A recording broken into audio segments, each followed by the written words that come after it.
Stand-by cam 1. Prends la 1. Stand-by 2. Non, prends la 23. Oh non, c'est vrai, aujourd'hui on fait une capsule sur le CCU pour la réalisation. Donc je vais vous parler du CCU, ou plus communément appelé aussi BCC, donc bloc de contrôle des caméras.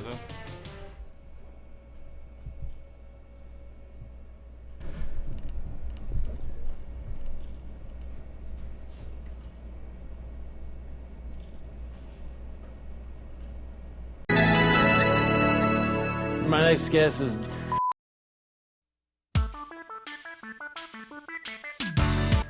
Donc, je vais vous expliquer la première méthode. Ici, on voit nos tuiles, donc ça va être la configuration qu'il faut avoir. Première configuration, Waveform SDI Composite. Flat Luma. Deuxième, Waveform YRGB.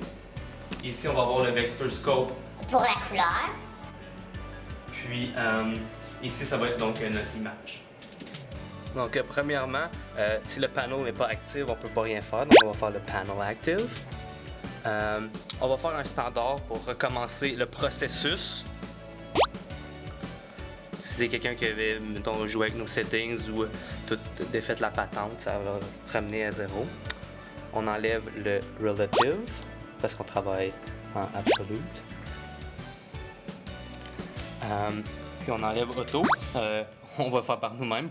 Puis là, on va mettre la sensibilité, sense, au maximum. Et puis course, on va le mettre à close, of course. Puis donc, c'est ceci pour le début des procédures. Donc après ça, première étape, nous on a sélectionné la caméra 2 pour faire notre chip chart. Donc première étape, donc ici on a la caméra 2 qui était déjà là. Je sais pas pourquoi j'ai pas dit. On va aller sélectionner notre waveform ici, qu'on veut mettre en plus haut. Puis on va fermer notre iris pour aller chercher pour mettre notre noir à 7.5.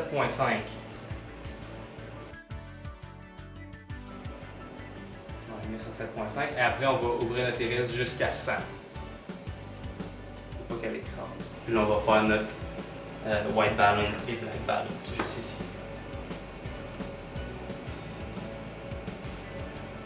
Puis là on va faire le black.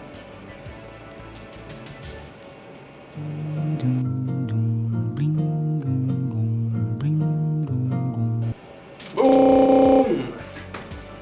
Donc là on se réajuste un petit peu. Ça l'écrase.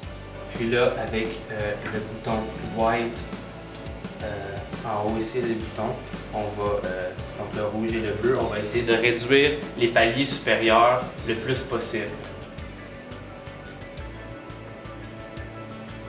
Et après on va faire la même chose avec les paliers inférieurs.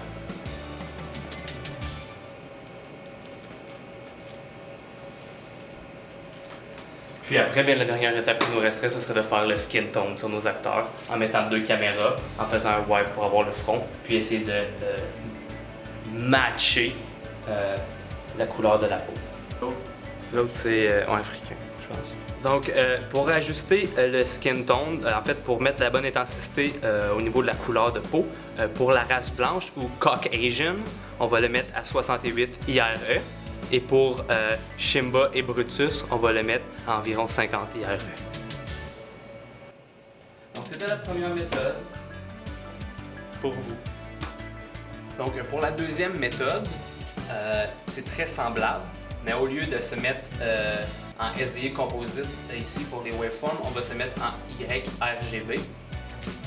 Donc là, ça va changer ce ne sera plus des IRE, ça va être des millivolts. Le blanc va être à 700 mV et le 0 va être placé, le black va être placé à 0. Puis donc, pour les couleurs de peau, au lieu d'être 68 IRE pour des races Caucasian, ça va être 485. Et pour les races noires, ça va être 350 mV. Donc, vous pouvez jouer avec le red, blue et green du white pour que tous les paliers du haut soient à 700 mV. Un autre élément vraiment important, ça va être d'enlever toutes les couleurs dans le studio, tout éclairage de couleurs dans le studio pour pour pas éliminer la chrominance quand on va faire notre ajustement au CTU. Comme ça, de cette façon-là, dans le studio, ça n'éliminera pas les couleurs qui sont là, comme par exemple les images 45 affichées dans le studio. Donc ça n'éliminera pas ça.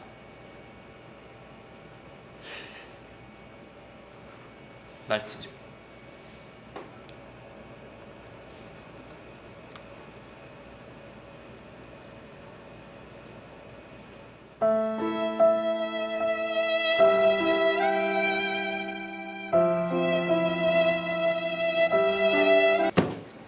Bon, bien, c'est la fin.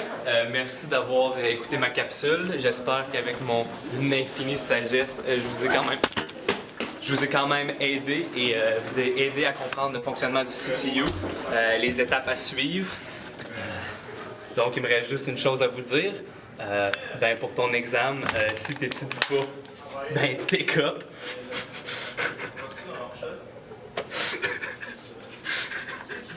Take up, tu sais, comme écopé.